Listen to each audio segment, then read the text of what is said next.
வங்கக்கடல் கடைந்த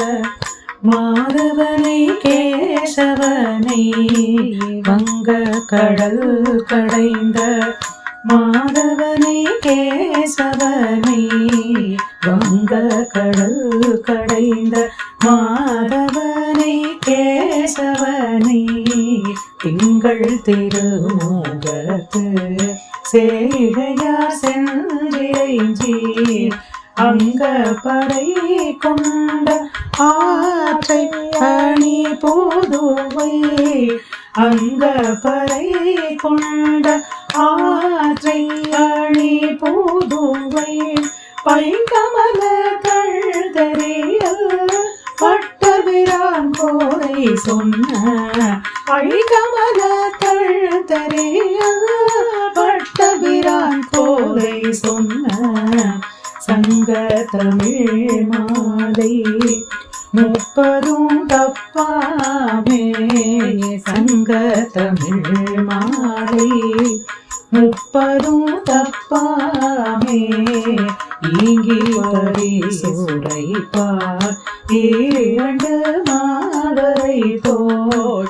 ஈங்கி வரி சுரைப்பார் 2 மாதரை தோள், செங்கண் திருமுகத்து செல்வ திருமாலார், செங்கண் திருமுகத்து செல்வ திருமாலார், செங்கண் திருமுகத்து செல்வ திருமாலார், எங்கும் திருவருள் பெற்று இன்பொருவரில் பாய், எங்கும் திருவருள்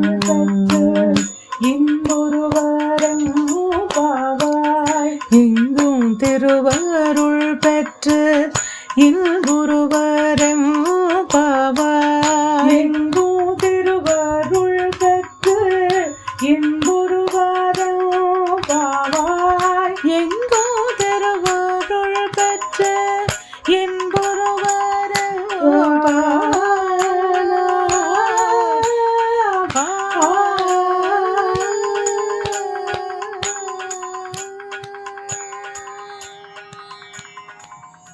நமது கோதை நாச்சியார் ஆண்டாள் முந்தைய பாசுரத்தில்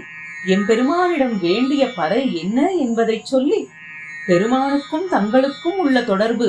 என்றும் நின்று நிலவுவது என்று கூறி, இறைவனை விட்டு பிரிக்கும் காமங்களை நீக்கி வழிப்படுத்த எம்பெருமானே அருள வேண்டும் என்று வேண்டினாள் அல்லவா? இந்த பாசுரத்தில் பலசுத்தியோடு, அதாவது திருப்பாவை பாராயணத்தால் பெறக்கூடிய பயன்களை கூறி திருப்பாவை என்னும் இந்த காவியத்தை நிறைவு செய்கிறாள். பாசுரம் 30. சந்திரன் போன்ற அழகிய முகத்தினர் ஆகிய சிறந்த ஆபரணங்களை அணிந்த ஆயர் மங்கையர் அலைகள் நிறைந்த பார்க்கடலை கடைந்த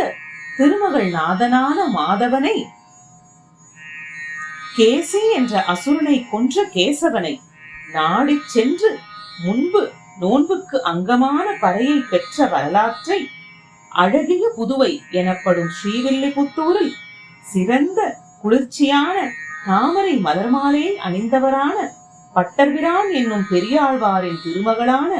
கோதை என்று அழைக்கப் பெறும் ஆண்டாள் அருளிச் செய்த சங்கம் அமைத்து வளர்க்கப் பெற்ற பெருமை உடைய தமிழ் மொழியில் அமைந்த இந்த 30 பாடல்களில் ஒன்றும் குறையாமல் அமைந்த வண்ணமாகவே ஓதி இவ்வரலாற்றையும் எண்ணுவோர் 4 திருத்தோள்களை உடையவனும் சிவந்த திருக்கண்கள் உடையவனும் செல்வ திருமகளின் தலைவனுமான திருமாலின் திருவருளை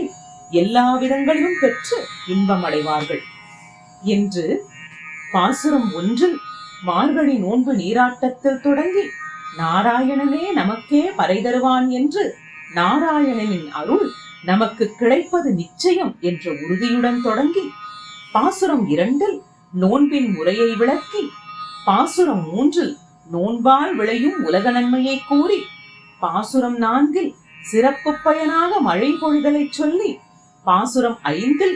அகப்பயனாக வினைகள் நீங்குவதை பேசி பாசுரம் 6 15 வரை உறங்கும் பெண்களை எழுப்பி பாசுரம் 16 நந்தகோபன் திருமாளிகை அடைந்து கோவில் காப்பான் மற்றும் வாயில் காப்பானை எழுப்பி அனுமதி பெற்று பாசுரம் 17 நந்தகோபனையும் யசோதையையும் பலராமனையும் எழுப்பி பாசுரம் 18 நப்பின்னையை எழுப்பி பாசுரம் 19 எம்பிரானையும் நப்பின்னையும் சேர்த்தியில் கண்டு பாசுரம் 20 அவளது பரிந்துரையுடன் கண்ணனை கண்டு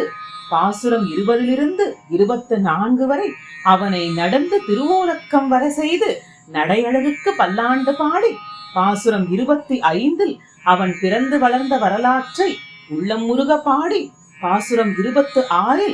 நோன்பு நோக்க தேவையானவற்றை பட்டியலிட்டு பாசுரம் 27 கண்ணனிடம் பெறும் சன்மானத்தால் நோன்பின் நிறைவை கூறி